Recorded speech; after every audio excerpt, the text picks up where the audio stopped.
Hello বন্ধুরা, আমি আবার এসেছি আপনাদের জন্য কিছু লৌকিক অলৌকিক ভূতের ঘটনা নিয়ে। আমি আজ আপনাদের সঙ্গে শেয়ার করব এক উড়িষ্যার কেন্দুঝড়ের এক ঘটনা। কেন্দুঝড়ের এক গ্রামে দুটো বর বউ, নিজের নতুন বিবাহিতা, ওরা ঘরে এসেছিল। বউটা নিজের, তার কোনো শাশুড়ি শ্বশুর কেউ ছিল না। তার শাশুড়ি কিন্তু আগের থেকেই মা মঙ্গলার পুজো করতেন, সবাই খুব মানত। আর সবাই বলতো রোগ ব্যাধি সব কিছু মা মঙ্গলা ঠিক করে দেয়। বউটি এসেও মায়ের পুজো করত, কিন্তু হঠাৎ করে গ্রামে একটি বিমারি এলো, ইয়ানি কি কিছু অসুখ। সেই অসুখ আসার পরে সেই যে বউটি ছিল যে পুজো করত, তার স্বামীও ওই অসুখে চলে গেল এই পৃথিবী ছেড়ে। অনেক বাচ্চা, অনেক লোক, সবারই এই অসুখে লোকরা মারা যাচ্ছিল। আর ওই বউটি আসার পরেই প্রথমবার এমনি অসুখ তাদের গ্রামে ঢুকেছিল। তো সবাই বলতে লাগলো যে এই নিশ্চয় ডাইনি, এই ডাইনিকে গ্রাম থেকে ভাগিয়ে দাও, তাহলে আমাদের গ্রামের সব সুখ হয়ে যাবে। নতুন বিয়ে যবের থেকে করে এসেছে তবের থেকে এই গ্রামে এত কষ্ট।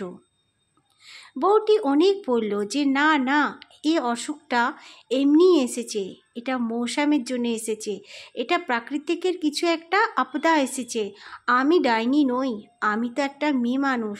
কিন্তু কেউ শুনল না, তাকে গ্রাম থেকে ভাগিয়ে দিল। সে জঙ্গলে গিয়ে নিজের মা মঙ্গলার যে প্রতিমাটি ছিল তার শাশুড়িরই, সেটাকে নিয়ে সে গ্রামের থেকে জঙ্গলে গিয়ে নিজের একটা কুটির বানিয়ে বসবাস করতে লাগলো। ওখানকারই ফলমূল খেত আর ওখানে যা পারত ও করত। একদিন জমিদার যে গ্রামের ছিল আর পঞ্চায়েত, তার দুজনকারই দুটি ছেলে রাত্রিবেলায় তার কাছে গেছিল, তারা ওর চরিত্রহীনের তাকে অপবাদ দেবার জন্যে। কিন্তু তারা গিয়ে দেখলো যে তার রূপ রং একবারে বদলি হয়ে গেছে, আর তার মুখ একদম কালো, বড় বড় চোখ, তার মুখ এমন হয়ে গেছে যে কেউ দেখলে সহ্য করতে পারবে না। দুজনে ছুটতে ছুটতে চিল্লাতে চিল্লাতে গ্রামে চলে এলো আর বলল যে আমরা দেখেছি, ও সত্যিই ডাইনি, ও সত্যিই ডাইনি। সবাই তখন আগুনের যে মশাল হয় নিয়ে আগুন জ্বেলে ওর দিকে গেল, গিয়ে কিন্তু ওকে কেউ দেখতে পেল না। তারপরে সেই রাত্রিরেই পঞ্চায়েতকে স্বপ্ন দিল মা মঙ্গলা যে তোরা আমাকে চিনতে পারলি না, এত অভাগা তোরা, তোদের এই গ্রামে যে অসুখ এসেছে সেটা ওর জন্য আসেনি, তোরা খুব অন্যায় করছিস, তোদের গ্রামে সব ঠিক হয়ে যাবে, যত দুর্নীতি হচ্ছে, যত দুর্গতি হচ্ছে, শুকা পড়ছে, বৃষ্টি হচ্ছে না, সব দূর করে দেব, কিন্তু ওই মেয়েটিকে সম্মানের সহিত গ্রামে আন, এনে তাকে তার ঘর দে, তবেই সব ঠিক হবে, না হলে তোদের কিচ্ছু ভালো হবে না। পঞ্চায়েত ভাবলো যে এই স্বপ্নটা এরমই সে দেখেছে, কিছু ভেবেছিল তাই। কিন্তু পরপর 7 দিন এই স্বপ্ন দেখার পরে সে একদিন নিজে ওই মেয়েটার কাছে গেল। ভোরবেলায় গিয়ে দেখছে মেয়েটি নিজের ঘর দুয়ার পরিষ্কার করে মায়ের পুজো করছে আর খুব কাঁদছে। কাঁদতে কাঁদতে মাকে বলছে যে মা, আমি কি দোষ করেছিলাম মা, আমি তো গ্রামে এসেছিলাম, মা মরা মেয়ে আমি, আমার আর কত দুর্গতি লিখে রেখেছিস মা তুই, বলে বলে হাউ হাউ করে কাঁদছে। পঞ্চায়েতের এসব দেখে তার জন্য ভীষণ মন খারাপ করলো। সে বলল জানলা দিয়ে, বেটি আয়, দরজাটা একটু খোল। সে পঞ্চায়েতকে ভাবছিল এও আমার সঙ্গে কিছু দুর্ব্যবহার তো করবে না। বলল না বেটি, তোর চেয়ে বড় আমার মেয়ে আছে, আমার মেয়ের বিয়ে হয়ে 2টি কন্যা, আর আমি তোর সাথে কিছু দুরাচার করব? ও স্বভাবের চরিত্রর আমি মানুষ না, তুই খোল বেটি। তো দরজাটাকে খুলে দিল। মেয়েটার বয়স ভীষণ অল্প ছিল, 19 বছর বয়সে।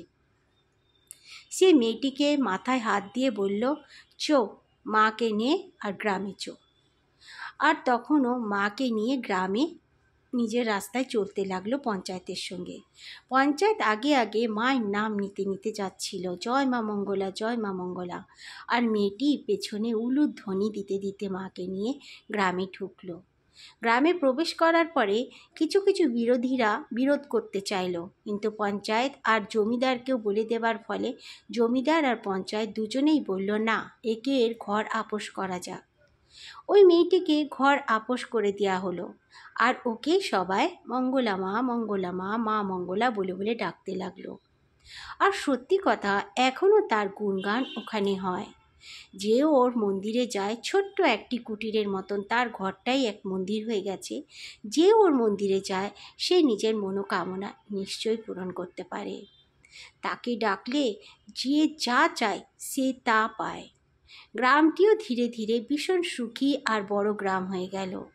যে পুকুর সব শুকিয়ে গেছিল, ওই পুকুরও অবধি জল ভরা থাকে। কোনো বছর গরমেও এক দুটো পুকুর এমন আছে ওর ঘরের সামনে সামনে, যে পুকুর কোনোদিন শুকোয় না। সবাই এখনও তার নাম নেয়।